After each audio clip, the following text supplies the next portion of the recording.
Alhamdulillah, alhamdulillahi hamdan katsiran tayyiban mubarakan fih, kama yuhibbu rabbuna wa yarda. Ashhadu an la ilaha illallah wahdahu la syarika lah, iqraran bihi wa tauhida, wa ashhadu anna Muhammadan abduhu wa rasuluh. Amma ba'd, ahibati fillah rahimani wa rahimakumullah. Para penuntut ilmu yang semoga senantiasa dijaga dan dibimbing oleh Allah Tabaraka wa Ta'ala. Barakallahu fikum. Kita bertemu lagi di majlis ilmu rutinan kita di hari Senin. Dan alhamdulillah di pertemuan sebelumnya kita sudah menyelesaikan pembahasan tentang langkah-langkah dan cara-cara untuk kita menghindari setan dan gangguan-gangguannya. Dan sekarang kita biidnillahi ta'ala akan mulai memasuki pembahasan baru berkaitan dengan akidah. Bahkan ini mungkin merupakan akidah dasar bagi kita selaku umat muslim. Kita akan membaca risalah yang sangat-sangat berfaedah yang berjudul Khudh Aqidataka Minal Kitabi wa Sunnatis Sahihah. Khudh artinya ambillah, aqidataka akidahmu, minal kitabi dari Alkitab. Alkitab yakni Al-Quranul Karim, was sunnati dan sunnah as-sahihah yang benar. Sunnah yang benar yakni hadis Nabi yang sahih, segala apa yang datang dari Nabi Muhammad sallallahu alaihi wa ala alihi wasallam. Risalah ini atau kitab ini disusun oleh Syekh Muhammad bin Jamil Zainu. Beliau ini asalnya bukan dari Saudi Arabia, namun diminta untuk datang ke Saudi Arabia dan mengajar di Darul Hadis di kota Makkah Al-Mukarramah di Saudi Arabia. Makanya di situ disebutkan keterangan Al-Mudarrisu fi Daril Hadithi bi Makkatal Mukarramati. Al-Mudarrisu, beliau sebagai pengajar fi Daril Hadith di Ma'had Darul Hadith di Makkah Al-Mukarramah di Makkah Al-Mukarramah, Saudi Arabia. Khudh aqidataka, ambillah akidahmu, minal kitabi wa sunnati sahihah, dari Alkitab, Al-Quran dan sunnah sahihah, hadis Nabi yang sahih, ajaran Nabi yang sahih sallallahu alaihi wasallam. Dari judulnya saja kita sudah mendapatkan pelajaran penting, di mana kalau kita ingin memegang suatu akidah, mencari sesuatu yang kita jadikan prinsip dan kita jadikan akidah, hendaknya kita merujuk dan kembali kepada Al-Quran dan As-Sunnah As-Sahihah. Karena dua hal ini yang menjadi sumber keselamatan dan kebahagiaan manusia. Apalagi dalam berakidah. Akidah itu kan keyakinan. Akidah itu prinsip. Ya. Maka harus kembali kepada dua hal yang mulia ini, Alkitab dan As-Sunnah As-Sahihah. Dan Rasulullah sallallahu alaihi wasallam sudah memberikan jaminan bagi siapa saja manusia yang memegang dua hal mulia ini, maka tidak akan tersesat, tidak akan menyimpang, dan tidak akan binasa selama-lamanya. Nabi menyebutkan itu kepada para sahabatnya radhiyallahu anhum. Aku telah meninggalkan di tengah-tengah kalian dua hal. In tamassaktum bihima lan tadillu abadan. Jika kalian betul-betul berpegang teguh kepada dua hal tersebut, maka kalian tidak akan tersesat, tidak akan menyimpang, dan tidak akan binasa selama-lamanya. Kitab Allah wa sunnati. Aku tinggalkan untuk kalian kitab Allah Al-Quran dan sunnahku, yakni hadis Nabi yang sahih, ajaran-ajaran Nabi Muhammad sallallahu alaihi wasallam. Ini jamaah rahimani wa rahimakumullah. Kalau kita sebagai manusia, tidak hanya umat Islam ya, semua manusia, siapapun dia, sebagai manusia, kalau ingin berada di atas jalan kebenaran, kalau ingin selamat, kalau ingin bahagia dunia akhirat, maka hendaknya berpegang teguh kepada Alkitab wa Sunnah as-sahihah. Al-Quran dan hadis Nabi yang sahih dijadikan pedoman hidup, dijadikan pegangan hidup. Apa saja yang akan kita bahas di risalah ini? Nah, disebutkan Al-Fihris di halaman ketiga. Disebutkan Al-Fihris. Fihris itu apa? Daftar isi. Yang akan kita pelajari mulai dari haqqullahi 'alal ibad. Apa saja hak Allah atas hambanya, yakni hak Allah yang harus ditunaikan oleh hamba-hambanya. Kemudian dibahas anwa'ut tauhidi wa fawaiduh, jenis-jenis tauhid dan faidah-faidahnya. Kemudian dibahas syurutu qabulil amali, syarat-syarat diterimanya amalan perbuatan. Juga dibahas asyirkul akbaru, tentang syirik besar. Anwa'us syirkil akbari, dibahas juga jenis-jenis syirik yang besar. Asyirkul asgharu wa anwa'uhu, dibahas juga syirik kecil dan macam-macamnya. Kemudian dibahas at-tawassulu wa talabus syafa'ati, tentang tawassul dan meminta syafaat. Al-jihadu wal wala'u wal hukmu. Kemudian dibahas juga tentang jihad, wala dan berhukum. Wala itu loyalitas, pembelaan dan kecintaan. Al-wala, maka ada istilah al-wala wal bara. Bara itu lawannya, bara itu kebencian ya, permusuhan. Termasuk dibahas al-amalu bil Qur'ani wal hadithi, beramal dengan Al-Quran dan hadis Nabi. Juga dibahas tentang as-sunnatu wal bid'ah, sunnah dan kebid'ahan. Ad-du'a'u al-mustajab, terakhir dibahas tentang doa yang mustajab, doa yang diijabah oleh Allah Subhanahu wa ta'ala. Dan kita langsung baca sedikit muqaddimah yang ditulis oleh Syekh Muhammad bin Jamil Zainu rahimahullahu ta'ala rahmatan wasi'ah. Bismillahirrahmanirrahim. Dengan nama Allah Ar-Rahman Ar-Rahim, yang maha pengasih dan maha penyayang.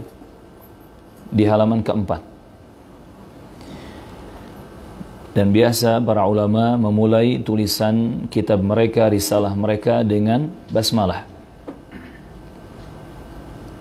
Pertama, sebagai pengikutan contoh terhadap amalan Rasulullah sallallahu alaihi wasallam. Biasa Nabi Muhammad itu kalau menulis sesuatu diawali dengan basmalah, Bismillahirrahmanirrahim. Yang kedua, tujuannya adalah tabarrukan, mencari dan meminta keberkahan dari Allah Subhanahu wa taala. Artinya Bismillahirrahmanirrahim, dengan nama Allah Ar-Rahman Ar-Rahim, aku meminta keberkahan untuk tulisanku ini. Aku meminta keberkahan kepada Allah untuk apa yang aku sampaikan ini. Itu maksudnya. Minta keberkahan kepada Allah dalam risalah ilmiah ini. Baik bagi yang menulis ataupun bagi yang membaca dan mengambil faidah-faidah ilmunya. Semoga diberkahi oleh Allah Azza wa Jalla.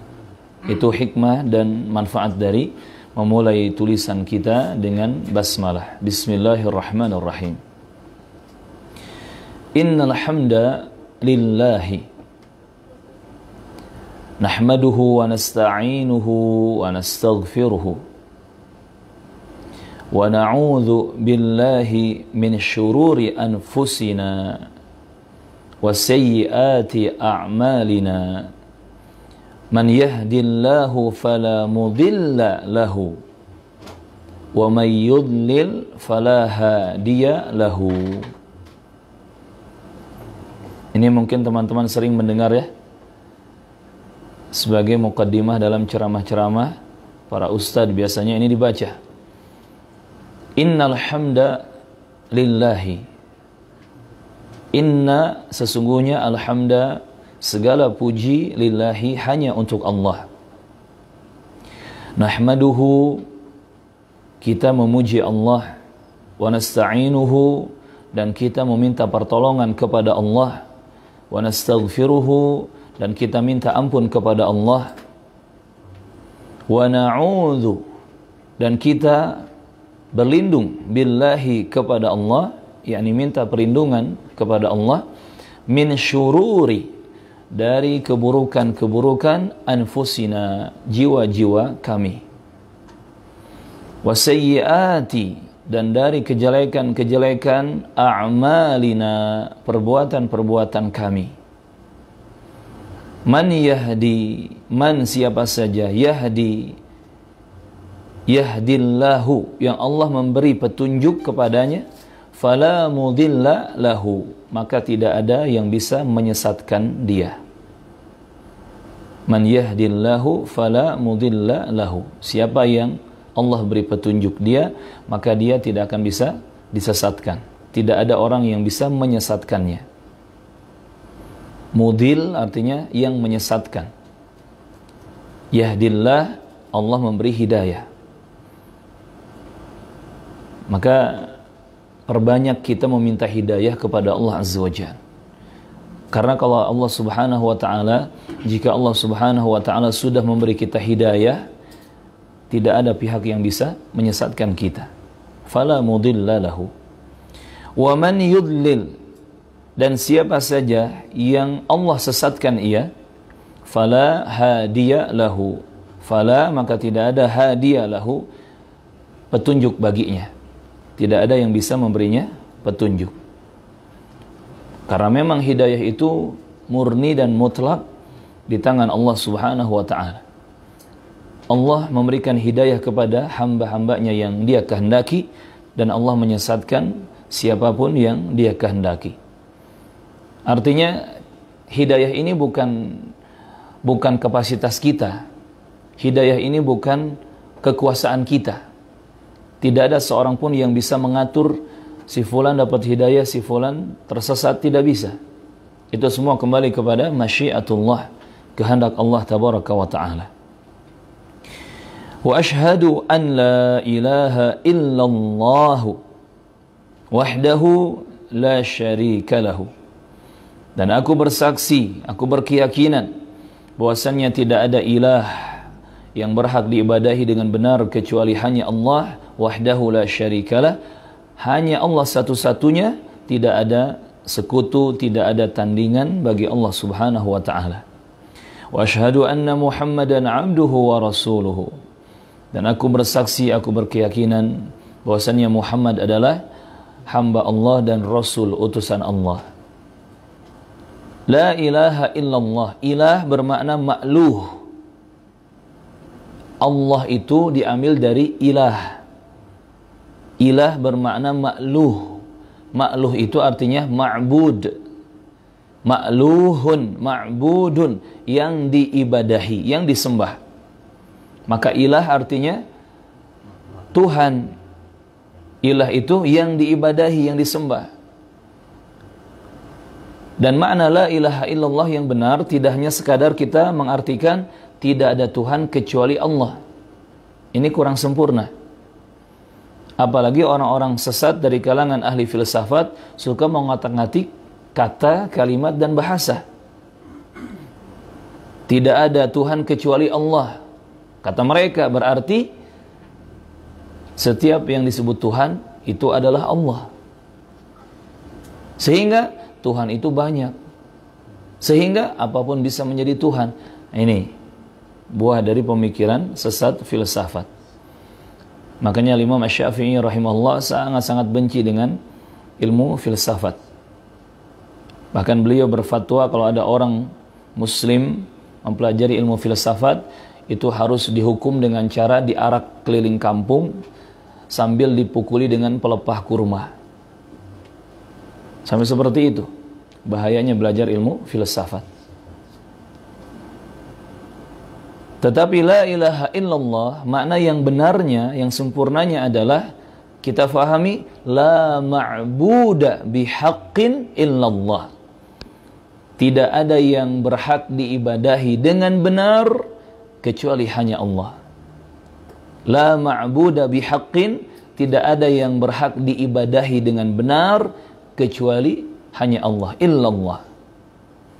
Nah, kalau kita sudah mengartikan kalimat tauhid la ilaha illallah dengan makna sempurna seperti ini, maka celah-celah orang-orang yang iseng tadi akan tertutup. Jelas kita maknakan tidak ada yang berhak diibadahi dengan benar kecuali Allah. Sehingga maknanya adalah jika ada yang diibadahi selain Allah, maka itu tidak benar. Jika dilakukan ibadah kepada selain Allah, maka itu ibadah yang tidak benar. Jika ada yang diibadahi selain Allah, maka yang diibadahi tersebut, sesuatu yang dituhankan itu pun Tuhan yang tidak benar. Seperti ini ya, cara memahami kalimat tauhid yang sempurna. La ma'buda bihaqqin illallah, tidak ada yang berhak diibadahi dengan benar kecuali hanya Allah tabaraka wa ta'ala. Sehingga Tuhan yang benar hanya Allah. Kalaupun ada Tuhan-Tuhan yang lain selain Allah, maka itu Tuhan-Tuhan yang batil. Dan peribadahan yang benar hanya kepada Allah. Sehingga kalaupun ada dilakukan peribadahan kepada selain Allah, maka itu ibadah yang batil. Termasuk ibadah yang benar adalah sesuai dengan syariat Allah. Kalau ada peribadahan tetapi tidak ikut aturan Allah, tidak ikut syariat aturan Allah, maka itu pun ibadah yang batil. Ini makna dari la ilaha illallah. Tidak sesimpel kita mengartikan tiada Tuhan kecuali Allah. Tetapi harus betul-betul kita fahami ya, dengan jelas, dengan gamblang.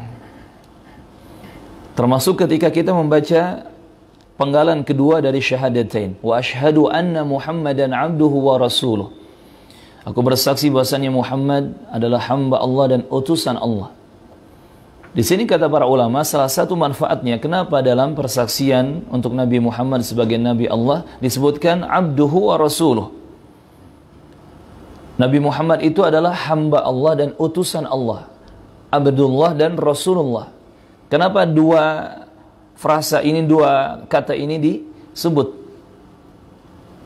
Agar manusia bersikap pertengahan dan tidak bersikap salah. Tidak berlebih-lebihan dan tidak meremehkan.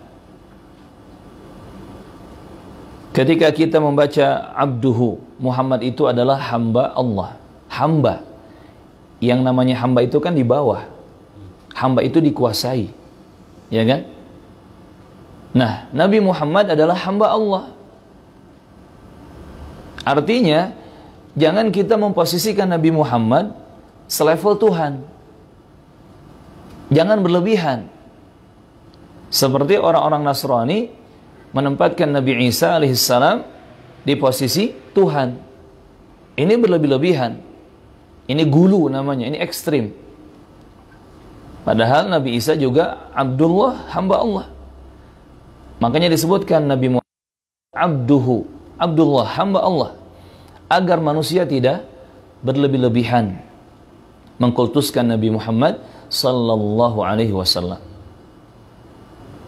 Jangan sampai Nabi Muhammad itu dianggap sebagai Tuhan, ya, sebagai penguasa alam semesta.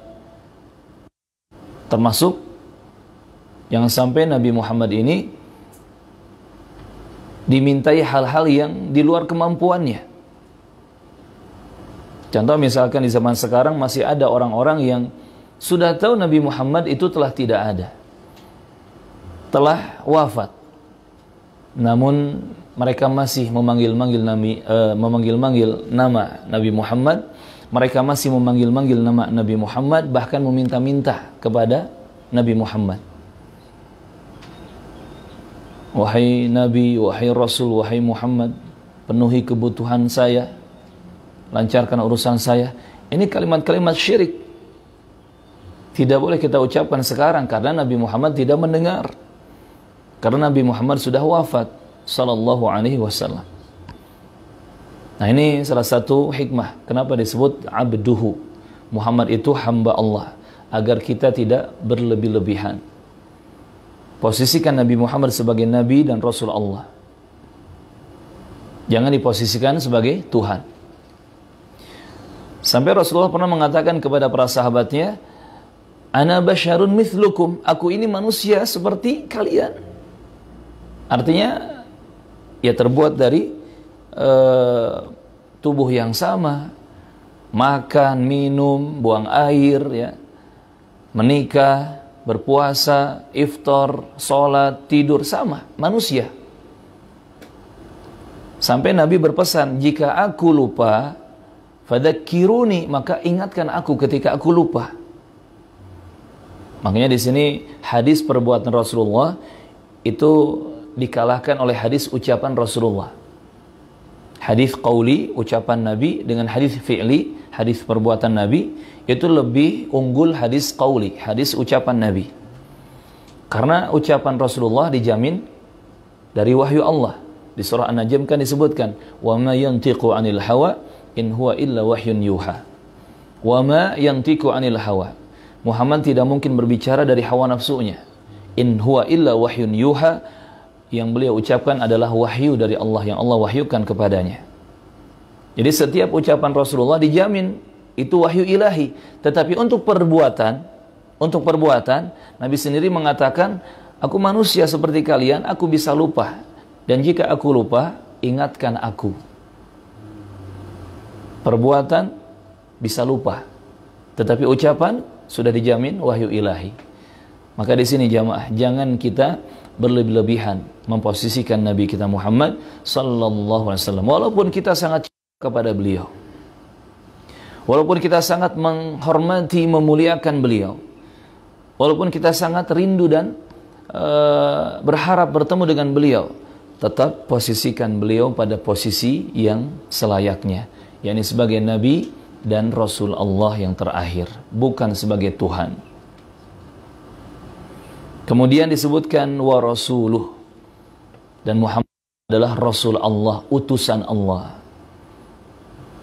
Nah, disebutkan kata ini, kalimat ini, agar kita tidak merendahkan Nabi Muhammad. Jangan kemudian muncul pemikiran, kan Nabi juga mengatakan sama seperti kita manusia, berarti pendapat kita dan pendapat Nabi ya sama saja. Nah, ini keliru. Tidak bisa kita menyamaratakan kita dengan Nabi secara mutlak. Yang Nabi maksudkan, beliau seperti para sahabatnya, sama-sama manusia, yakni dihinggapi penyakit lupa, dihinggapi sifat lupa. Itu yang maksudnya sama dengan yang lainnya. Bukan berarti kita boleh menyamaratakan Rasulullah dengan manusia seluruhnya, apalagi sampai merendahkan, ya, menghinakan Rasulullah, apalagi sampai menolak pendapat-pendapatnya, menolak ajaran-ajarannya, karena tadi memahami bahwa kan kita sama manusia. Nah, dibantah dengan lafadz wa rasuluh.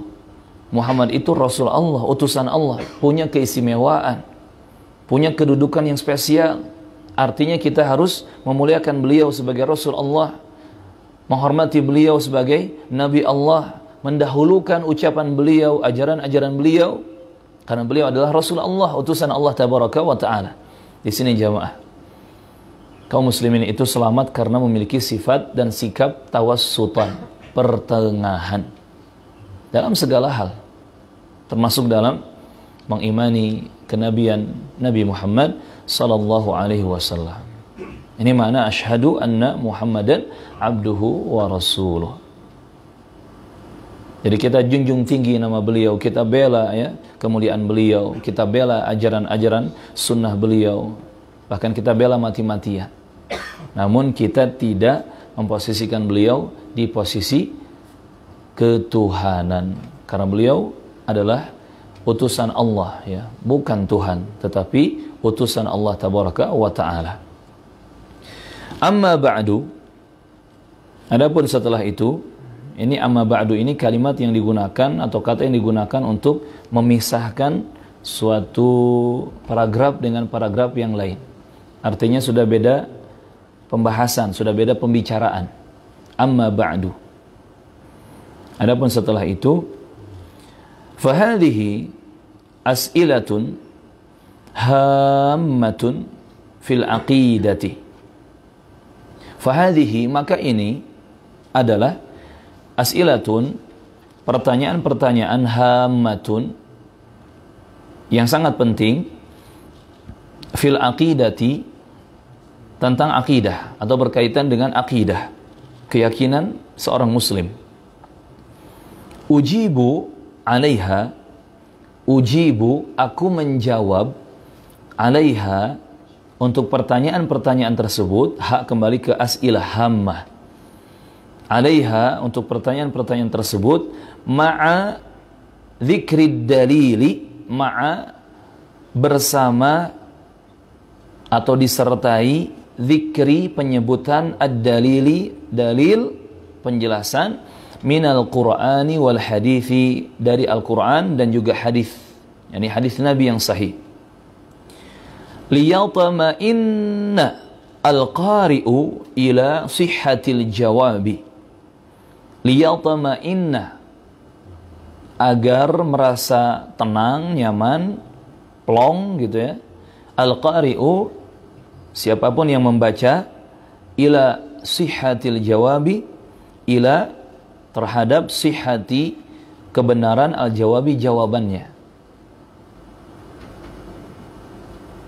Jadi disebutkan di sini pertanyaan-pertanyaan. Jadi modelnya nanti tanya jawab. Tanya jawab. Boleh nggak kita bersumpah dengan nama selain Allah? Nanti dijawab, misalkan tidak boleh. Kenapa? Nah, baru dijelaskan dalilnya. Kenapa disebutkan dalil dari Quran dan hadis di sini? Tujuannya liyatma'innal qari'u ila sihhatil jawabi. Agar setiap yang membaca merasa tenang, merasa puas, merasa dia ini plong gitu ya. Ketika sudah mendapatkan jawaban yang benar. Lianna aqidatat tauhidi, lianna aqidatat tauhidi, lianna, karena sesungguhnya aqidatat tauhidi, aqidah tauhid, keyakinan di atas tauhid ini, mentauhidkan Allah, beribadah hanya kepada Allah dengan benar, asasu sa'adatil insani fid dunya wal akhirati. Asasu merupakan asas. Asas itu apa? Pokok. Ya, pokok. Sa'adatil insani, sa'adati, kebahagiaan, al-insani, setiap manusia, fid dunya, di dunia, wal akhirati, dan juga di akhirat.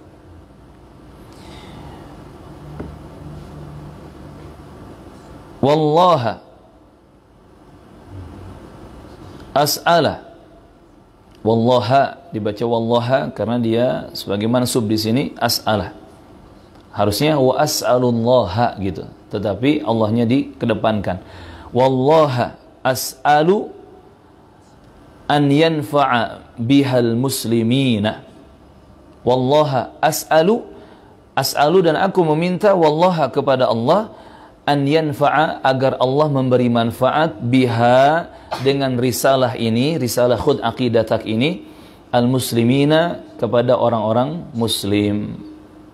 Aku meminta kepada Allah agar Allah memberikan manfaat lewat risalah ini kepada orang-orang muslimin. Wa yaj'alaha khalisatan lillahi ta'ala. Wa yaj'alaha, dan semoga Allah menjadikan risalah ini ditulis ya, disusun khalisatan, betul-betul ikhlas lillahi ta'ala, karena Allah subhanahu wa ta'ala. Tidak mengejar yang lain-lainnya, tidak mengejar pujian, tidak mengejar penilaian manusia, tidak mengejar sanjungan dan apresiasi, tidak mengejar gaji atau mukafaah atau bagian dunia yang lainnya. Tetapi semoga Allah menjadikan khalisatan lillah, betul-betul ikhlas karena Allah tabaraka wa ta'ala. Ditulis oleh Syekh Muhammad bin Jamil Zainu rahimahullahu ta'ala rahmatan wasi'ah. Ini baru mukaddimah. Baru mukaddimah. Gimana? Apa yang dirasakan? Hah? Pusing? Ngantuk? Masya Allah. Biar gak ngantuk kita suruh baca sepertinya. Kalau kita suruh baca ngantuk nggak? Hah? Ngantuk sih hilang Ustaz, tapi bingung. Harap gundul. Nah itu, saya sengaja teman-teman ini dihadapkan kepada risalah berbahasa Arab dan Arabnya gundul. Ya. Pertama, agar tidak perlu mendatangkan tukang cukur. Karena sudah gundul ya. Kedua, agar kita memaksakan diri untuk bersentuhan dan belajar dengan bahasa Arab. Karena kalau tidak dimulai, kapan lagi? Kalau tidak dimulai sekarang, kapan lagi? Walaupun mata terkejut-kejut, ini apa gitu ya, nggak apa-apa, ikutin aja dulu. Cara termudahnya, mata fokus kepada tulisan, telinga fokus mendengar. Walaupun masih pabaliut gitu ya, nggak apa-apa. Mata terus melihat Arab gundulnya, telinga mendengar. Dan tadi Ana baca itu temponya sudah dilambatkan. Masih kurang lambat. Baik, kita lambatkan lagi nanti. Iya. Nah, harus seperti itu. Barakallahu fiikum. Dan saya pun bisa baca seperti ini ya, membaca Arab gundul lancar seperti ini berbelas-belas tahun belajarnya, nggak sehari dua hari, belasan tahun ya. Makanya wajar kalau antum baru melihat langsung naon gitu. Naon gitu, Masya Allah. Nggak apa-apa, tetapi harus dipaksakan, harus dipaksakan. Barakallahu fiikum. Bagusnya nanti ada hard copy-nya, Kang. Ada printannya atau fotokopian agar teman-teman bisa coret-coret. Kalau Kang Ugi sih enak ya. Pakai iPad bisa coret-coret di situ. Nah, kita yang pakai Android coret-coretnya kan bingung gimana. Jadi bagusnya ada hard copy ya. Teman-teman nanti memegang. Jadi coret-coret saja di situ. Karena setiap yang kita baca itu harokatnya dhammah atau fathah atau kasroh itu ada kaidahnya, ada kaidah dan rumusnya. Kita nggak asal baca wallaha. Kenapa wallaha tidak wallahu, tidak wallahi? As'alu, kenapa as'alu tidak as'ala, as'ali atau is'ala, us'ulu? Kenapa ya dibacanya wallaha as'alu? Ini ada kaidahnya, ada rumusnya. Nah, ini kita pelajari dalam ilmu bahasa Arab yang bernama nahwu dan sorof. Nahwu dan sorof. Ya. Barakallahu fiikum. Tapi sampai di sini masih semangat gak? Mau mundur atau mau maju? Pantang mundur. Masya Allah. Luar biasa. Itulah penuntut ilmu ya. Pantang mundur. Walaupun bingung. Nggak apa-apa. Yang penting kan sudah kita terjemahkan, maknanya kita fahami. Ya. Insya Allah kebingungan baca bahasa Arabnya terobati dengan memahami maknanya. Ya, barakallahu fiikum. Nah, sekarang kita masuk bab pertama, haqqullahi 'alal ibadi. Haqqullahi 'alal ibadi. Qafnya ditasydid. Haqqullahi 'alal ibadi. Nah, kenapa kita baca haqqullahi tidak haqqallahu, tidak haqqun Allahu? Kenapa kita baca haqqullahi 'alal ibadi? Nah, ini dibahas dalam nahwu dan sorof ya, dalam bahasa Arab. Biar tidak ngantuk, kita minta Kang Uki untuk baca. Ya. Dan mudah-mudahan teman-teman termotivasi juga. Jangan takut salah. Ya. Barakallahu fiikum. Fadhal. Bismillahirrahmanirrahim. Alhamdulillahirabbil alamin wassalatu wassalamu ala asyrofil anbiya'i wal mursalin nabiyina Muhammad wa ala alihi washabbihi wa man tabi'ahum bi ihsan ila yaumil. Qala al-muhallif rahimahullah, haqqullahi 'alal ibad. 'Alal ibadi. Semua dibaca pakai harokat dulu. Nah. Haqqullahi 'alal ibadi. As-su'alul awwal. Limadha khalaqana Allahu? Al-jawab, khalaqana lina'buduhu wa la lina'budahu wa la nusyriku bihi syai'an wa la nusyrika ikut ke na'budah karena dari lina'budahu wa la nusyrika bihi syai'an. Wa dalilu qawluhu ta'ala fi suratil ad-dariyat, wa ma khalaqtul jinna wa insa illa liya'budun. Wa qawluhu sallallahu alaihi wasallam, haqqullahi 'alal ibadi an ya'buduhu wa la yusyriku bihi syai'an. Muttafaqun alaihi. Muttafaqun alaihi. Taib, yakfi. Nah, seperti itu teman-teman, harus dipaksakan baca. Salah-salah dikit wajar. Ya. Salah banyak wajar juga, kan masih belajar. Ya. Yang penting dimulai. Nah, coba kita tanya Kang Uki Kautsar, barakallahu fiik, berapa lama Kang mulai belajar bahasa Arab sampai sekarang berani baca? Hampir 2 tahun kalau dari awal banget. Hampir 2 tahun jamaah. Masya Allah. Nggak apa-apa. Wajar kalau masih ada salah-salah sedikit ya, wajar. 2 tahun jamaah. 2 tahun dimulai, di tahun kedua berarti ada hasil kan gitu. Ternyata lebih luar biasa ya. Ana belasan tahun tadi, beliau 2 tahun, Masya Allah. Nah, ini mudah-mudahan menjadi motivasi untuk semua teman-teman, baik yang hadir di sini ataupun teman-teman yang menyimak ya di media sosial. Alhamdulillah nih Kang Uki Kautsar hafidahullah sudah mulai berani baca kitab ya, bahkan ketik-ketik bahasa Arab juga. Intinya berarti dimulai ya Kang, dimulai ya. Dan yang pasti tentunya bertanya kepada yang lebih ahli, karena ketika kita ada pegangan guru, bisa bertanya kepada para guru, di sana ada pihak yang meluruskan, membenarkan kesalahan kita. Ini teman-teman, ya, jadikan motivasi. Bayangkan beliau dulu 20 tahun ya, kurang lebih 20 tahun, nggak ngurusin Arab gundul, tapi ngurusin apa? Ngurusin gitar, ya. Sampai gitarnya gundul katanya, sampai gitarnya gundul, ya. Tetapi bisa beliau rubah tuh, gitar ditinggalkan, alat-alat musik ditinggalkan, mulai belajar ilmu agama termasuk bahasa Arab. 2 tahun ya, belum 2 tahun genap ya, kurang 2 tahun kurang. Nah, tetapi beliau sudah mulai bisa baca bahasa Arab. Alhamdulillah. Ini teman-teman ya, semoga menjadi tasji' ya, motivasi untuk kita semua. Baik, kita masuk ke bab yang pertama, haqqullahi 'alal ibadi. Haqqullahi 'alal ibadi.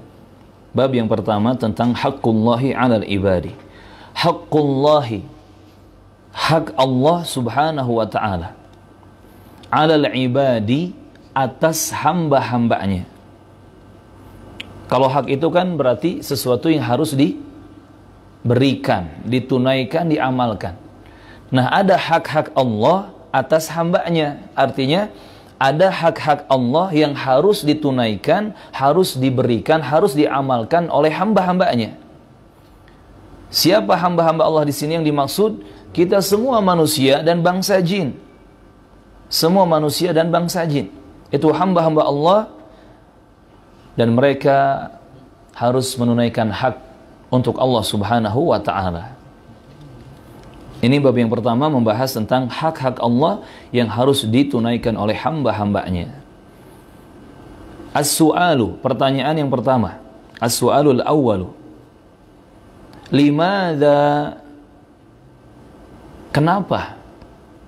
Khalaqana, khalaqa, menciptakan kita, Allahu Allah. Kenapa Allah menciptakan kita? Nah, ini dalam kita membaca bahasa Arab ada arti letterlek, ada arti yang enak untuk makna yang bagus. Artinya tidak mesti kita mengartikan itu letterlek terus. Karena kalau kita mengartikannya betul-betul letterlek, mungkin ada kata-kata yang rancu gitu atau yang menggelitik ya. Limada, kenapa khalaqana, menciptakan kita, Allahu Allah. Nah, ini kan kurang enak kalau kita sambungkan ya. Sehingga kita buat kalimat yang lebih pas dalam bahasa kita. Kenapa Allah menciptakan kita? Nah, ini lebih enak. Yang seperti ini tidak menjadi masalah, yang penting tidak keluar dari makna dan tujuan asalnya. Limada khalaqana Allahu, kenapa Allah menciptakan kita? Al-jawab, jawabannya yang pertama, khalaqana, Allah menciptakan kita lina'budahu, li agar na'buda, kita beribadahu kepada Allah, wala nusyrika, dan agar kita tidak menyekutukan bihi, dengan Allah, syai'an, sesuatu apapun, syai'an, sesuatu apapun. Nah, ini tujuannya, ini jawabannya. Khalaqana lina'budahu wa la nusyrika bihi syai'an. Allah menciptakan kita agar kita beribadah kepada Allah dan kita tidak menyekutukan Allah dengan sesuatu apapun. Kita tidak melakukan kesyirikan terhadap Allah. Terjawab? Ini satu pertanyaan sudah terjawab. Kalau bahasa kita mungkin bertanya, kenapa kita ada di dunia ini? Kenapa kita terlahir di sini? Kenapa saya menjadi Yana bin Ujang? Kalau namanya Yana gitu ya. Kenapa saya jadi, siapa di sini yang namanya agak keren? Selain Kang Uki?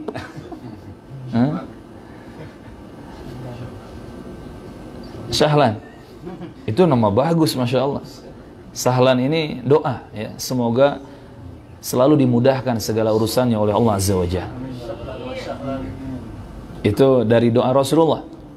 Allahumma la sahla illa ma ja'altahu sahla. Ya Allah, tidak ada yang mudah kecuali yang Engkau berikan atau jadikan mudah. Nah ini, kenapa saya menjadi sahlan misalkan? Pernah nggak Kang bertanya seperti itu? Belum, Masya Allah. Kenapa saya menjadi fulan bin fulan? Kenapa saya ada di sini? Jawabannya ini. Allah menciptakan kita agar kita beribadah kepada Allah dan agar kita menjauhi kesyirikan terhadapnya. Ini tujuan kita ada dan diciptakan oleh Allah di sini, di dunia. Wad-dalilu qauluhu ta'ala. Wad-dalilu, dan dalilnya adalah qauluhu ta'ala. Firman Allah Subhanahu wa ta'ala fi surati Dzariyat, di surah Al-Dzariyat. A'udzu billahi minasyaitonir rajim. Allah berfirman, "Wa ma khalaqatul jinna wal insa illa liya'budun." Liya'budun, kalau nunnya dibaca itu liya'buduni asalnya. Karena ni di sini ada dhamir ana, kembali kepada Allah yang berbicara. Kata Allah Subhanahu wa taala, "Wa ma khalaqatu." Dan tidaklah aku menciptakan al-jinna wal insa, bangsa jin dan bangsa manusia semuanya, illa melainkan liya'buduni, agar mereka semua beribadah kepadaku, kata Allah. Jadi semua bangsa jin diciptakan di dunia ini, ada di dunia ini. Kita semua manusia terlahir, tercipta, ada di dunia ini. Tujuannya ini, liya'budun, agar kita beribadah kepada Allah tabaraka wa ta'ala. Ini disebutkan di surah Al-Dzariyat ayat ke-56. Ayat ke-56. Teman-teman rahimani rahimakumullah wa barakallahu fikum. Na'udzubillah, di luaran sana kita nggak bicara orang-orang kafir atau musyrikin ya. Masih banyak kaum muslimin bahkan yang ketika ditanya, kenapa engkau ada di dunia? Masih banyak dari mereka yang tidak bisa menjawab. Masih banyak dari mereka yang kebingungan. Yang kalaupun mereka menjawab, jawabannya ngawur-ngawur. Jawabannya asal-asalan. Banyak yang salah. Saya ada di dunia karena akan menjadi pemain bola yang pro. Saya ada di dunia karena akan menjadi pebisnis yang sukses. Saya ada di dunia karena terlahir untuk touring. Masya Allah, terlahir untuk touring. Ya, macam-macam jawabannya. Bahkan ada yang bingung juga. Ya nggak tahu saya, kenapa ya saya ada di sini. Saya nggak tahu, saya bingung. Na'udzubillah. Padahal seorang muslim sudah jelas. Tujuan Allah menciptakan kaum muslimin, manusia semuanya di dunia adalah untuk beribadah kepada Allah Tabaraka wa Ta'ala. Makanya kata para ulama, Al-Dhariyat ayat ke-56 ini ayat yang wajib dipegang dan dihafal, dibawa kemanapun oleh seorang hamba Allah, oleh setiap manusia. Wajib dipegang dan dibawa kemanapun. Sehingga dia akan memiliki rambu-rambu dalam beraktivitas. Saya ada di dunia untuk beribadah kepada Allah. Ketika akan makan, dia ingat ayat ini. Dia akan berpikir, ini makan saya ibadah atau tidak? Ketika dia akan berolahraga, ingat ayat ini. Dia mengingat ayat ini, dia berpikir, olahraga saya ibadah atau tidak? Ketika dia berkumpul dengan keluarga, ingat ayat ini. Dia berpikir, ini kumpul-kumpul ini ibadah atau tidak? Subhanallah. Ini seorang muslim dan muslimah harus selalu mengingat ayat ini. Karena memang tujuan dia ada di dunia adalah untuk beribadah kepada Allah Tabaraka wa Ta'ala. Baik ibadah secara mahdhah ataupun ghair mahdhah. Ibadah mahdhah yang murni ibadah seperti salat, puasa, baca Quran, ya, haji, umrah, ataupun ibadah-ibadah yang ghair mahdhah, yang tidak murni ibadah tetapi bisa bernilai ibadah. Ya, seperti makan kita, olahraga kita, bekerjanya kita, bisnisnya kita, dagangnya kita. Jadikan semua bernilai ibadah di sisi Allah Tabaraka wa Ta'ala. Ini dalilnya. Ad-Dhariyat 56. Kata Allah, aku tidak menciptakan bangsa jin dan bangsa manusia kecuali untuk beribadah kepadaku, kata Allah. Maka teman-teman, barakallahu fikum, kalau ada yang bertanya, ente kok ada di sini? Kenapa ente ada di dunia ini? Jawabannya kita jawab dengan tegas, wa ma khalaqtul jinna wal insa illa liya'budun. Kata Allah, aku diciptakan oleh Allah di dunia untuk beribadah kepadanya. Jelas, tegas. Dan orang yang menjawab dengan jawaban seperti ini, maka dia insya Allah akan dibimbing oleh Allah dan akan bisa mendapatkan keselamatan dan kebahagiaan hidup dunia akhirat, insya Allah. Wa qawluhu, dan juga dalil yang lain adalah sabda Rasulullah sallallahu alaihi wasallam. Wa qawluhu, dan sabdanya. Hu di sini kembali kepada Rasulullah. Sabda Rasulullah sallallahu alaihi wasallam. Dalam sebuah hadis Nabi bersabda, haqqullahi 'alal 'ibadi an ya'buduhu. Haqqullahi, hak Allah 'alal 'ibadi, yang harus ditunaikan oleh hamba-hambanya, an ya'buduhu, yaitu agar hamba-hamba beribadah kepada Allah. Wala yusyriku bihi syai'an, dan agar mereka tidak melakukan kesyirikan terhadap Allah dengan sesuatu apapun. Tidak menyekutukan Allah dengan sesuatu apapun. Muttafaqun alaih. Hadis ini riwayat Al-Bukhari dan Muslim. Tepatnya datang dari sahabat Mu'ad bin Jabal. Hadis ini datang dari sahabat Mu'ad bin Jabal radhiyallahu anhu. Ahibati fillah, teman-teman rahimani rahimakumullah. Di sini dijelaskan lagi oleh Rasulullah sebagai penegas bahwa hak Allah yang harus kita tunaikan adalah kita beribadah kepada Allah dan tidak melakukan kesyirikan. Artinya ibadah kepada Allah yang disebut tauhid itu punya musuh, punya lawan. Apa lawannya? Kesyirikan. Dan ibadah kepada Allah atau tauhid dengan kesyirikan ini dua hal yang betul-betul sangat berbeda dan tidak akan pernah bersatu. Bahkan lebih dari minyak dan air. Kata orang-orang kan minyak dan air itu tidak bisa bersatu. Ya kan? Padahal kalau kita kocok paksa ya terus ya kita aduk-aduk bisa bercampur juga ya, walaupun ya tidak sempurna gitu. Tetapi tauhid dan syirik ini betul-betul tidak bisa bersatu. Lebih dari minyak dan air. Lebih dari minyak dan air. Kalau kita main magnet, biasanya yang berlawanan itu kubu apa? Kalau magnet, pernah belajar IPS? Kok IPS? Oh IPA ya. Magnet itu yang berlawanan kutub negatif positif, positif negatif, yang berlawanan. Kalau utara dengan utara gitu ya, atau sama ya? Sama. Positif dengan positif menolak. IPS semua. IPS. Negatif dengan negatif menolak. Nah, ibarat magnet seperti itu. Dia ini betul-betul bertolak belakang. Dipaksakan nempel, nggak bakal nempel. Terus mental. Itu tauhid dan syirik. Ya, tidak bisa bersatu. Tidak bisa bertemu. Makanya pilihannya kalau ingin menjadi ahli tauhid, harus meninggalkan kesyirikan. Semua kesyirikan. Dan kalau menyentuh kesyirikan, pasti tauhidnya yang rusak. Seperti itu. Barakallahu fiikum. Ini pertanyaan yang pertama. Kenapa Allah menciptakan kita di alam dunia? Jawabannya, agar kita beribadah hanya kepada Allah dan menjauhi kesyirikan-kesyirikan. Sampai di sini bisa difahami, jemaah? Jangan sampai kita salah jawab. Ya, barakallahu fiikum. Apalagi kalau sudah dikasih pertanyaan oleh orang-orang filsafat yang ujung-ujungnya menjadi ateis. Na'udzubillah. Kita tegas menjawab. Kita ada di sini untuk beribadah kepada Allah Tabaraka wa Ta'ala dan menjauhi segala kesyirikan. Dalilnya jelas. Firman Allah di Az-Zariyat 56 dan hadis Nabi yang kita baca muttafaqun alaih riwayat Al-Bukhari dan Muslim dari Mu'adz bin Jabal. Haqqullahi 'alal ibad an ya'buduhu wa la yusyriku bihi syai'an. Taib. Masih semangat?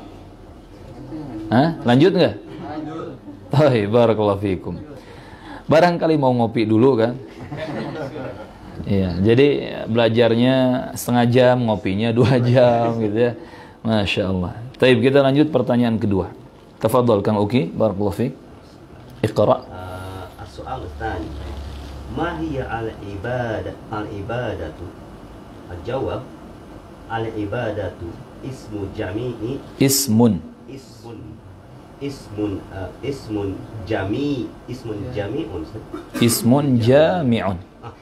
jami'un lima yuhibbullahu min aqwali wa af'ali minal aqwali wal af'ali kal du'ai was salati wad dabhi wa ghairiha.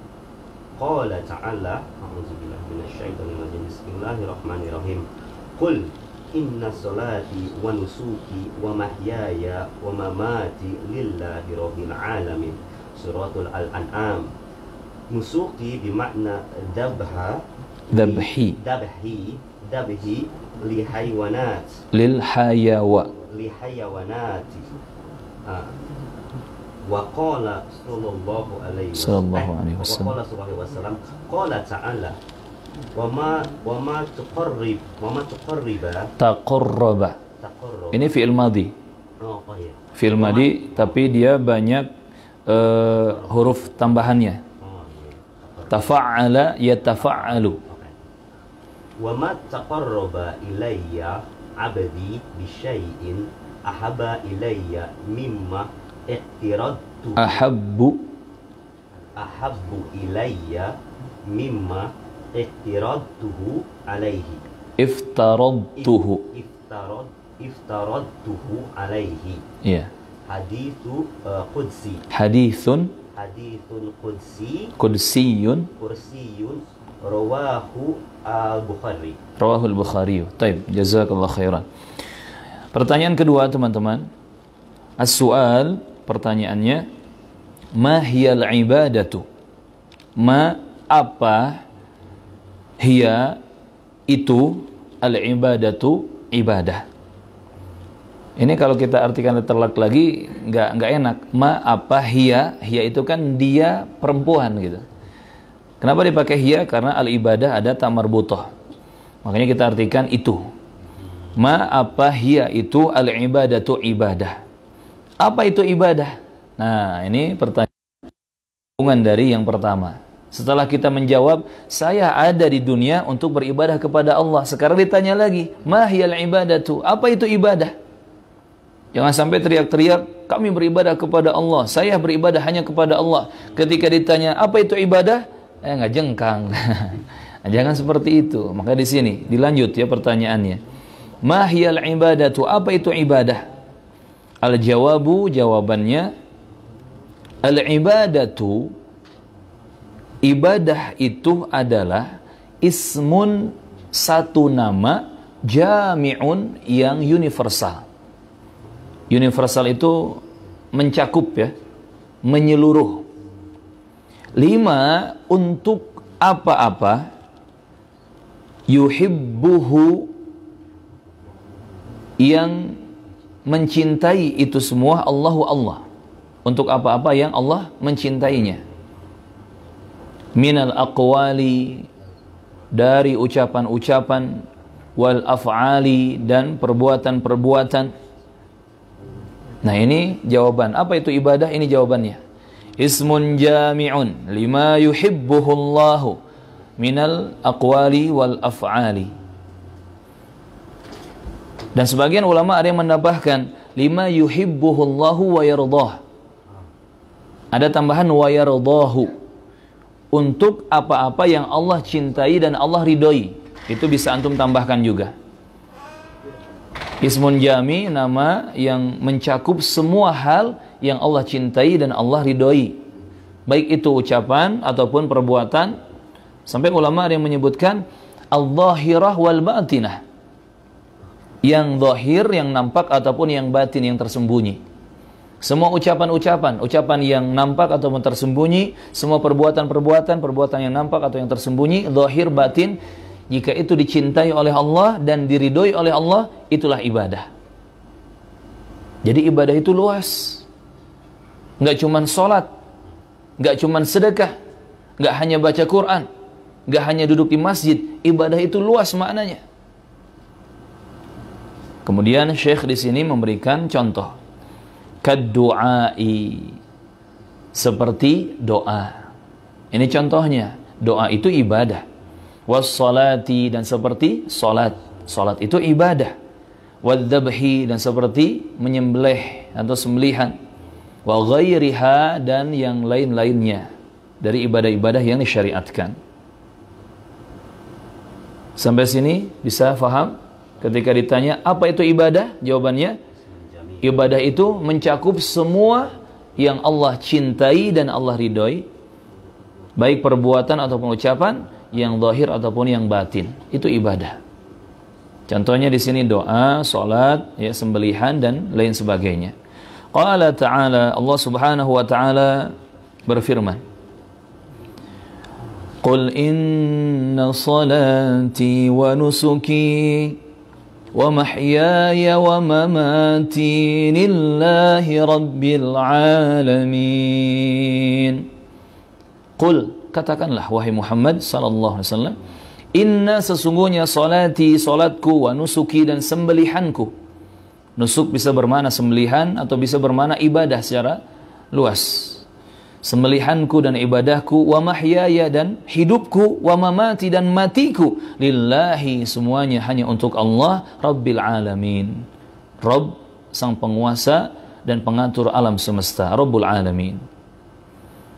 Ini firman Allah di surah Al-An'am, tepatnya di ayat ke-162.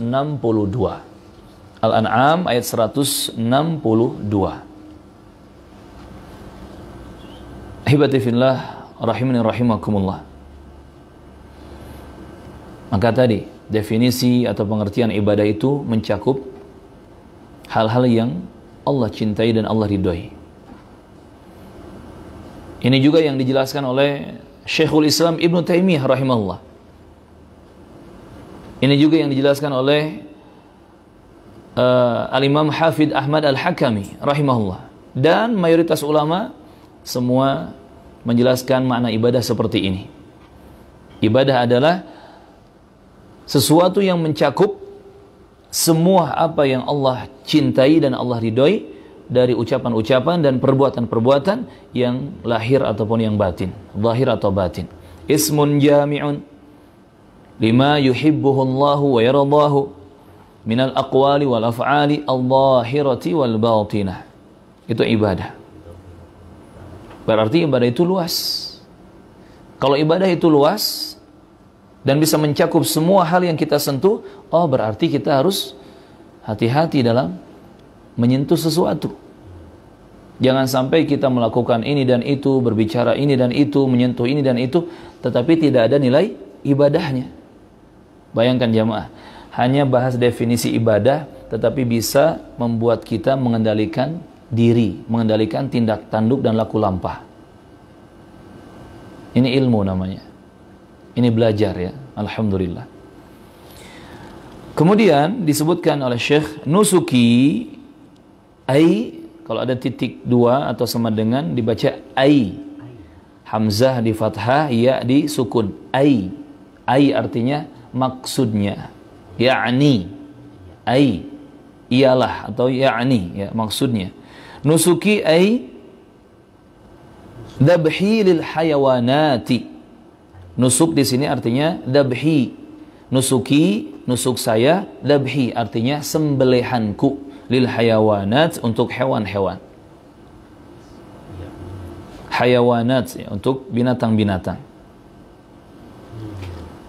Wa qala sallallahu alaihi wasallam, dan telah bersabda Rasulullah sallallahu alaihi wasallam, qala ta'ala, Allah subhanahu wa ta'ala telah berfirman. Ini namanya hadis qudsi. Rasulullah menyebutkan firman Allah, Allah berfirman, ini namanya hadis qudsi. Disebutkan firman Allah dalam hadis Nabi, hadis qudsi. Allah berfirman,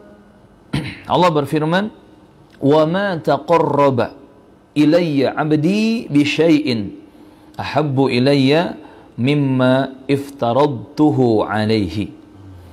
Wa ma taqarraba, wa ma dan tidaklah, ma di sini ma nafiyah, dan tidaklah, taqarraba mendekatkan diri, ilayya kepadaku, abdi seorang hambaku, bisyai'in dengan sesuatu, ahabbu ilayya yang lebih aku cintai, mimma daripada iftaradtuhu apa-apa yang telah aku wajibkan untuknya, alaih atas hal itu. Ini kata Rasulullah. Allah berfirman, kalau kita bahasakan dengan lebih enak, Allah berfirman, tidak ada sesuatu yang lebih mendekatkan diri kepadaku, yang lebih aku cintai, amalan taqarrub itu, ada seorang hambaku melakukan hal-hal yang aku wajibkan atasnya.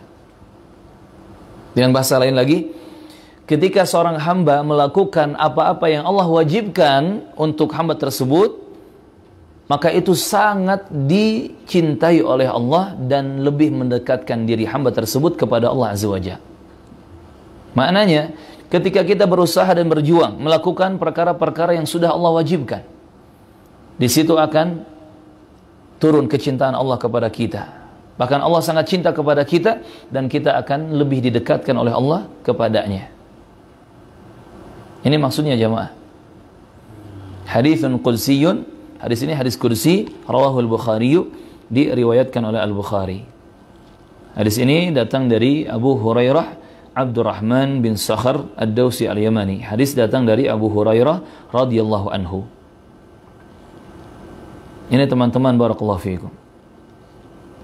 Tidak ada yang lebih mendekatkan diri kepada Allah, yang lebih dicintai oleh Allah daripada kita mengamalkan hal-hal yang Allah wajibkan atas kita. Nah, ini namanya ibadah.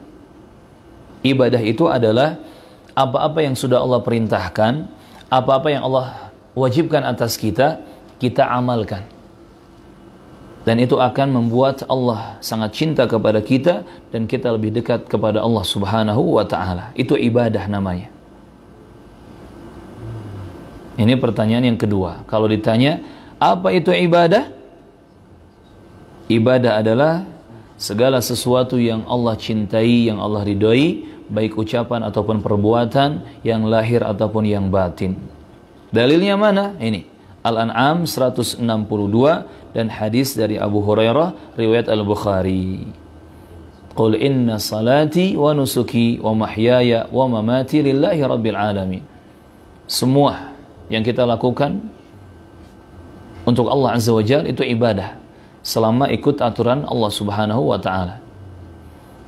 Jadi kalau kita fahami di Al-An'am 162 dijelaskan di sini bahwa yang namanya ibadah itu hanya dipersembahkan kepada Allah Tabaraka wa ta'ala. Ibadah itu yang benar hanya dipersembahkan, ditujukan untuk Allah Tabaraka wa ta'ala. Di hadis yang barusan kita baca tentang taqarrub kepada Allah, yang lebih Allah cintai adalah melaksanakan apa yang Allah wajibkan. Artinya dalam beribadah kepada Allah kita harus ikut aturan Allah. Jelas ya? Jadi ibadah itu yang benar hanya kepada Allah, karena Allah adalah satu-satunya Tuhan yang benar. Dan ibadah yang benar harus ditujukan hanya kepada Allah. Ibadahnya yang dilakukan harus sesuai dengan aturan Allah Tabaraka wa ta'ala. Itu ibadah. Salat kita, puasa kita, sedekah kita, haji, umrah kita, akhlak mulia kita, bakti kita kepada orang tua, jujurnya kita, menjaga amanahnya kita, termasuk ibadah hati. Takutnya kita, harapnya kita, cintanya kita, doanya kita, ya, dan semuanya itu harus dipersembahkan untuk Allah Subhanahu wa ta'ala, ditujukan kepada Allah Subhanahu wa ta'ala, dan tidak boleh keluar dari aturan-aturan Allah Tabaraka wa ta'ala dan Rasulnya. Itulah ibadah. Taib. Sampai di sini? Lanjut? Jadi ketika ditanya, kenapa kita ada di sini? Kenapa Allah menciptakan kita? Apa jawabannya? Untuk beribadah kepada Allah. Ditanya lagi, apa ibadah? Setiap apa yang Allah cintai, ridhoi dari perbuatan, ucapan, semua yang lahir, yang batin. Artinya, kita harus mengejar itu. Semua yang Allah cintai, kita kejar. Semua yang Allah ridhoi, kita kejar. Dan kita amalkan. Berarti ibadah tidak bisa lepas dari ilmu agama yang benar. Kan harus tahu mana yang Allah cintai, mana yang Allah murkai. Harus kita pisahkan. Mana yang Allah ridhoi, mana yang Allah larang, harus kita pisahkan. Nah, kita akan tahu ya, ini halal, itu haram, ini boleh, itu enggak boleh, ini perintah, itu larangan. Dari mana kita tahu? Dengan ilmu agama. Maka harus belajar. Setelah belajar baru beramal. Gak cukup kita tahu sholat wajib, tapi gak ngamalin, percuma. Ujung-ujungnya neraka juga. Ya kan? Kita tahu syirik itu haram, tapi gak ditinggalin.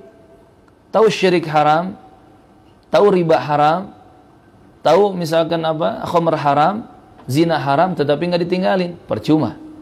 Ujung-ujungnya neraka juga. Maka untuk bisa mengamalkan ibadah tadi, kita harus belajar dan beramal. Barakallahu fiikum. Lanjut ya. Pertanyaan ketiga. Tafadhal Kang Uki, barakallahu fiik. Iqra. Soalu tsalits, kaifa na'budu Allah kama amarna Allah? Al-jawabu kama amarna Allah wa rasuluhu. Dia ataf ke Allahu. Wa rasuluhu. Qala ta'ala, a'udzu billahi minasyaitonir rajim. Bismillahirrahmanirrahim. Ya ayyuhalladzina amanu atiiullaha wa atiiu rasul wa atiiu rasul wa atiiu rasul wa atiiu rasula wa la tubtilu a'malakum. Qala sallallahu alaihi wasallam, man amila amalan laisa alaihi amruna fahuwa raddun ay ghairi maqbul. Ay ghairu maqbulin. Rawahu Muslim. Nah, barakallahu fiikum. Alhamdulillah, jazakallah khairan. Nah, nanti yang baca nggak Kang Uki aja, ya. Yang lainnya juga siap-siap. Iya. Kang Ari, iya nanti dapat giliran, termasuk nanti Mas Adi juga, ya. Dan semua, ya. Ya, semua nanti kebagian baca. Barakallahu fiikum. As-su'al, pertanyaan yang ketiga, as-su'alu tsarits. Kaifa na'budullaha? Kaifa, bagaimana? Na'budu, kita beribadah Allah kepada Allah. Bagaimana kita beribadah kepada Allah? Ini lanjutan pertanyaan. Setelah ditanya, kenapa ada di dunia? Untuk beribadah kepada Allah. Apa itu ibadah? Semua yang Allah cintai, yang Allah ridhai dari ucapan-ucapan, perbuatan yang lahir ataupun yang batin. Ditanya lagi, kaifa na'budullaha? Lalu bagaimana kita beribadah kepada Allah?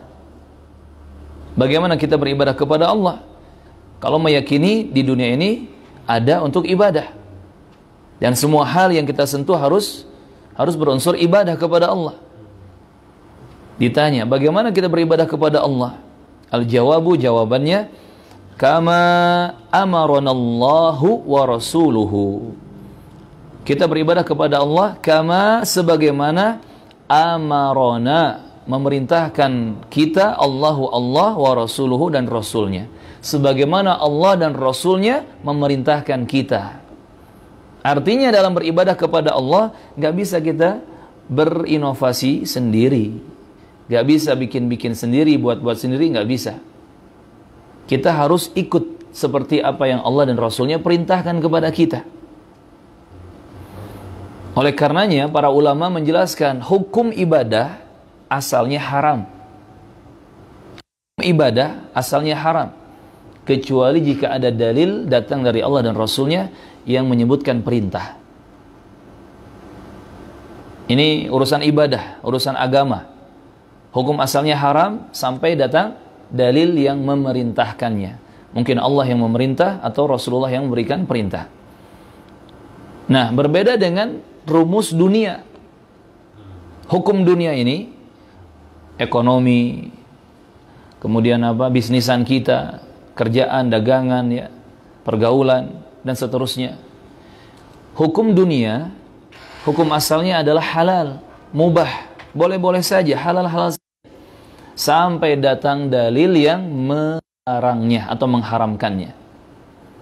Maka hukum asalnya semua makanan halal, boleh. Tapi kemudian datang dalil yang mengharamkan, maka sesuatu itu tidak boleh kita sentuh. Dan untuk bagian dunia, lebih banyak yang Allah halalkan daripada yang Allah haramkan. Jadi salah kalau ada orang menggerutu ketika mendapati sesuatu ini haram. Kata Allah ini nggak boleh, ini haram. Kata Rasulullah ini nggak boleh, ini haram. Kemudian muncul ucapan, kok segala haram, gitu ya? Kok segala dilarang? Dia belum meriset, dia belum meneliti. Justru lebih banyak yang Allah halalkan daripada yang diharamkan. Itu pertama. Lebih banyak yang Allah halalkan daripada yang Allah haramkan.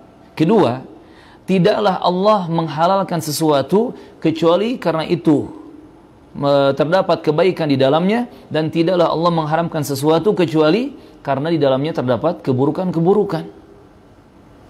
Jadi Allah itu betul-betul sayang, kasih kepada hamba-hambanya.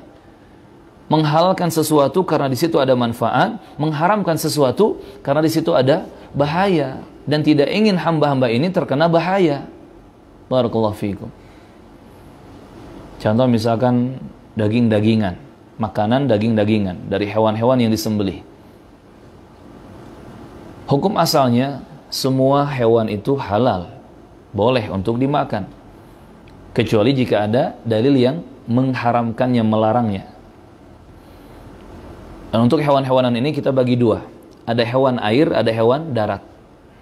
Hewan air yang di sungai, yang di muara, yang di laut, itu semua halal. Apapun bentuknya, ya, walaupun tidak unyu-unyu ya, tetapi menyeramkan gitu. Selama itu hewan air, halal. Bahkan ketika sudah menjadi bangkai, tetap halal. Itu kata Rasulullah ketika beliau menerangkan tentang al-bahru, lautan. Huwa tahuru ma'uhu. Huwa tahuru ma'uhu. Air laut itu suci. Al-hillu maitatuhu, dan halal bangkainya. Sehingga semua hewan air dihalalkan. Adapun hewan darat, hukum asalnya halal, boleh, tetapi ada beberapa yang diharamkan oleh dalil. Seperti misalkan Nabi menyebutkan dalam hadis riwayat Muslim, setiap hewan buas yang memiliki taring dan cakar maka tidak boleh dimakan. Setiap hewan buas yang memiliki taring dengan taringnya memangsa, memiliki cakar dengan cakarnya memangsa, maka haram dimakan. Seperti singa, harimau, apalagi anjing ya, termasuk juga elang ya, ular dan seterusnya.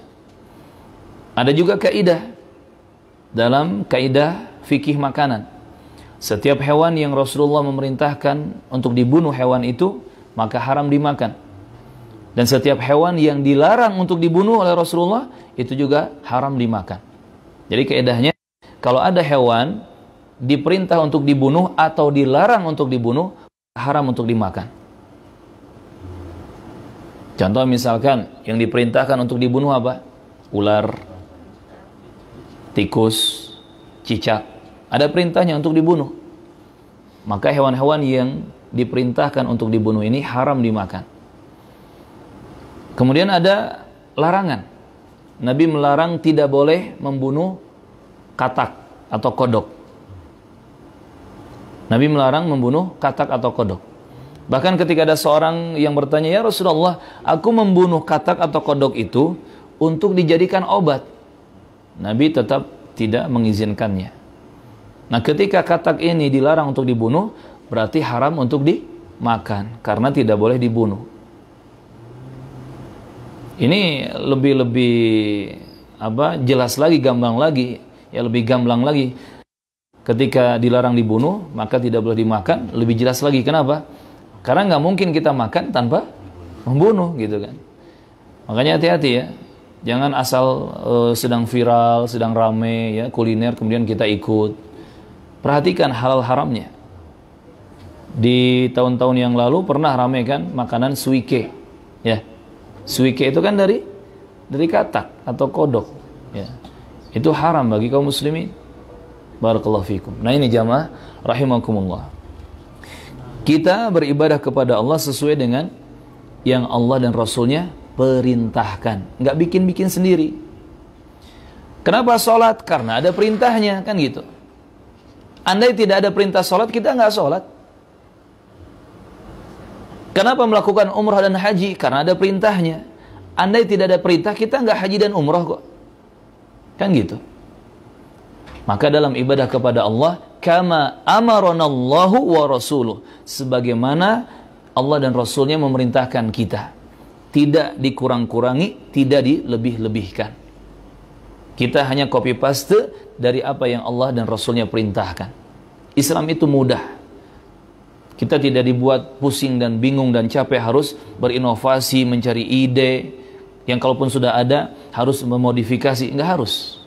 Tinggal kita baca aturannya, amalkan, selesai. Qala ta'ala, Allah tabaraka wa ta'ala berfirman, ini sebagai dalilnya kenapa kita beribadah kepada Allah hanya sesuai dengan perintah Allah dan Rasulnya saja. Dalilnya, ya ayyuhalladzina amanu atii'ullaha wa atii'ur rasula wa la tubtilu a'malakum. Kata Allah Azza wa Jalla, wahai orang-orang yang beriman, ya ayyuhalladzina amanu, wahai orang-orang yang beriman, atii'ullah, taatilah oleh kalian Allah, wa atii'ur rasul, dan taatilah Rasulullah oleh kalian, wa la tubtilu a'malakum, dan jangan kalian membatalkan amalan-amalan kalian. Wa la tubtilu, jangan membatalkan amalan-amalan kalian. Ini juga menjadi hukum ya. Kalau kita sudah memulai beramal sesuatu, jangan dibatalkan. Kita sudah sholat nih, sedang sholat, sudah takbiratul ihram. Kalau tidak ada udzur untuk batal, maka tidak boleh membatalkan. Kita sedang puasa wajib misalkan, puasa Ramadan. Sudah memulai puasanya. Ketika tidak ada udzur untuk membatalkan, maka haram untuk membatalkan. Ketika kita membatalkan suatu ibadah yang sedang kita lakukan tanpa ada udzur, maka kita berdosa. Barakallahu fikum. Nah, di sini ada perintah kepada orang-orang yang beriman, atiullaha wa atiur rasulah. Taatilah Allah dan taatilah Rasulullah. Jelas. Taat itu kan ikut aturan. Taat itu kan mendengar dan melaksanakan. Itu taat. Maka untuk beribadah kepada Allah, kita harus mencari tahu apa perintah-perintahnya dari Allah dan Rasulnya, apa aturan-aturannya, kita ambil, kita amalkan, kita ikuti. Itu taat. Sami'na wa ata'na. Kita dengar dan kita taat. Ini firman Allah di surah Muhammad ayat ke-33. Surah Muhammad ayat ke-33.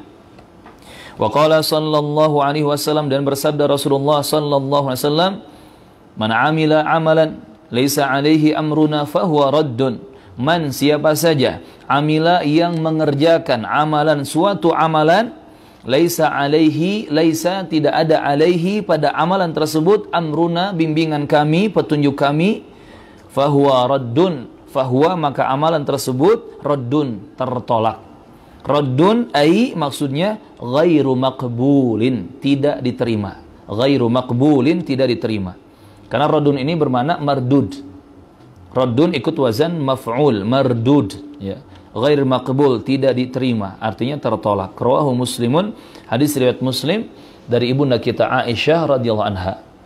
Hadis dari Aisyah radhiyallahu anha. Ini kata Rasulullah, siapa yang mengerjakan suatu amalan, ternyata tidak ada bimbingan Rasulullah di situ, tidak ada petunjuk Allah dan Rasulnya dalam amalan tersebut, kalaupun dilakukan dan diniatkan ibadah, maka tertolak. Contoh misalkan kita sholat subuh, lagi seger-segernya nih, lagi fresh-freshnya, kita sholat sampai 6 rakaat sholat subuh, padahal harusnya 2 rakaat. Nah, 6 rakaat sholat subuh ini diterima atau tidak? Tidak diterima, justru ditolak. Kenapa? Karena tidak ada perintahnya dari Allah dan Rasulnya, tidak ada aturan seperti itu dari Allah dan Rasulnya. Itu ibadah, jamaah. Jadi kita beribadah kepada Allah harus sesuai dengan perintah Allah dan Rasulnya. Kenapa kita sholat? Karena ada perintah. Kenapa sholat duhurnya 4 rakaat, asarnya 4 rakaat, maghribnya 3 rakaat, isya'nya 4 rakaat, subuhnya 2 rakaat? Karena ada perintah, ada aturan dari Allah dan Rasulnya. Kenapa kita bersedekah? Kenapa zakat? Kenapa berakhlak mulia? Kenapa jujur? Kenapa berbicara sopan santun? Karena ada perintah. Seperti itu. Ibadah itu kita lakukan ketika ada perintah. Dan harus sesuai dengan aturan Allah tabaraka wa ta'ala dan Rasulnya. Termasuk yang haram-haram, kita meninggalkan yang haram-haram, meninggalkan yang dilarang. Alasannya karena dilarang, karena aturannya seperti itu tidak boleh. Kenapa nggak mau riba? Karena haram, karena dilarang. Kenapa tidak bergaul dengan kami? Maksudnya kami di sini orang-orang yang rusak, ahli filsafat kah, ateis kah, tukang maksiat kah, atau mungkin ahli syirik atau ahli bid'ah. Kenapa tidak mau bergabung dengan kami? Karena dilarang. Banyak dalil yang melarang kita untuk bergaul dan berkumpul dengan orang-orang yang rusak dan seterusnya. Ini jamaah. Jadi kita beribadah kepada Allah sebagaimana aturan dari Allah dan Rasulnya. Yang perintah kita lakukan, yang larangan kita tinggalkan. Sampai di sini teman-teman, ada pertanyaan? 3 pertanyaan sudah kita lewati. Kenapa Allah menciptakan kita? Apa itu ibadah? Dan bagaimana kita beribadah kepada Allah? Sudah kita jawab dengan kita membaca faidah-faidah dari Syekh Muhammad Jamil Zainu rahimahullah ta'ala rahmatan wasi'ah. Nah, kalau para santri di ma'had-ma'had setelah baca seperti ini, itu wajib dihafal. Seperti menghafal Al-Quran. Qala al-muallif rahimahullah haqqullahi 'alal ibadi. As-su'alul awwal. Lima khalaqanallahu. Itu dihafal. kemudian disetorkan kepada gurunya. Nah, di sini mau dihafal nggak? Nah, boleh ya. Yang mau silakan ya dihafal, nanti kita terima setorannya. Iya. Atau masih ada target zikir pagi, zikir petang? Udah yang setor. Nggak apa-apa, ini jalan itu jalan ya. Alhamdulillah. Taib. Barakallahu fiikum.